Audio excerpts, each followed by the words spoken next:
All right. So now we're going to focus on placing these large bulk capacitors and this filtering inductor.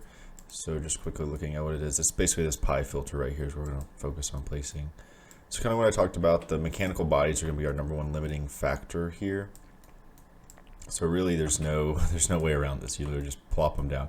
We'll try to take advantage of the fact that this is on the other side of our board, but if you look at the 3D version, we see that we have to count for these giant pins poking through the hole, so we can't place this thing over the component body at all. So it's not that big of a deal though.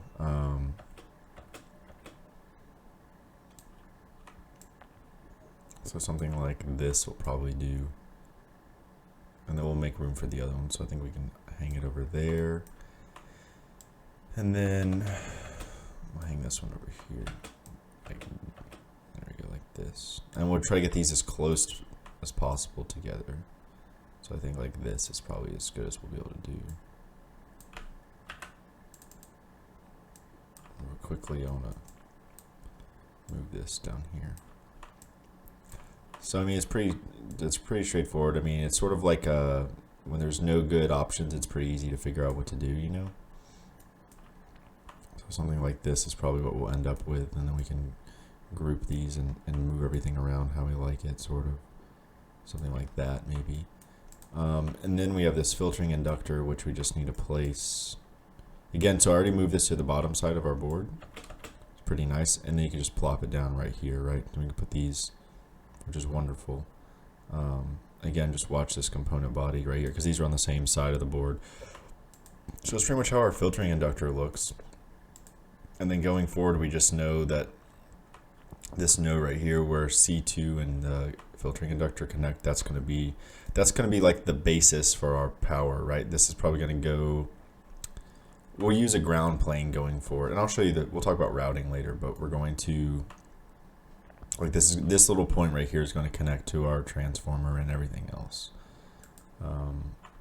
So yeah, and then also here we'll quickly do the, so these are the components that make up that RCD snubber right here. So we have R1, C3, D1 right here. So we'll just take a quick look at these. Let me see, I think the way, so here's how I like to place them. So you can just inch them real close together, and then something like this will work just fine. And here we're gonna move this out of the way. So something like this will work just fine. Yeah, so that makes up our snubber circuit right here, and then we'll move these as a group. We'll place them somewhere, probably like up here near our, they're gonna be near our transformer. So here I moved everything out of the way because I wanted to give ample room for placing those capacitors. And then here we can move everything back now. So yeah, see how we're kind of starting to, things are starting to take shape. In fact, we only have these are literally the last three right here. So we have the mounting holes and our smoothing capacitor, and then our rectifier diode for the output. And I want to make this, I want to put this on the bottom layer and put it somewhere like here. And so what's going to happen is these two are going to be connected to here, right? And then this little smoothing capacitor somewhere like there, and then something like this.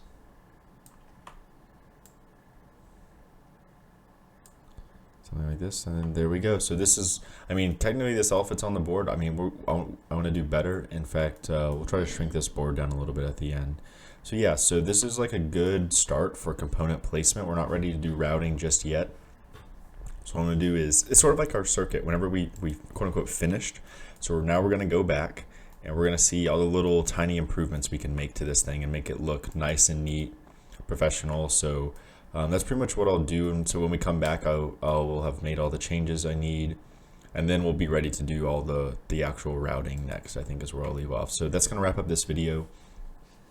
Please drop a like, that'll help me out so much. If you found this video helpful, then yeah, help my channel out a ton. Subscribe if you want to stay up to date with any content I'll be releasing related to this project. Like, I'll be releasing these consecutively. And then also post a lot of other electrical engineering related content, so that might be something you're interested in. So yeah, thank you so much if you made it to the end of the video, and hopefully I will see you in the next one.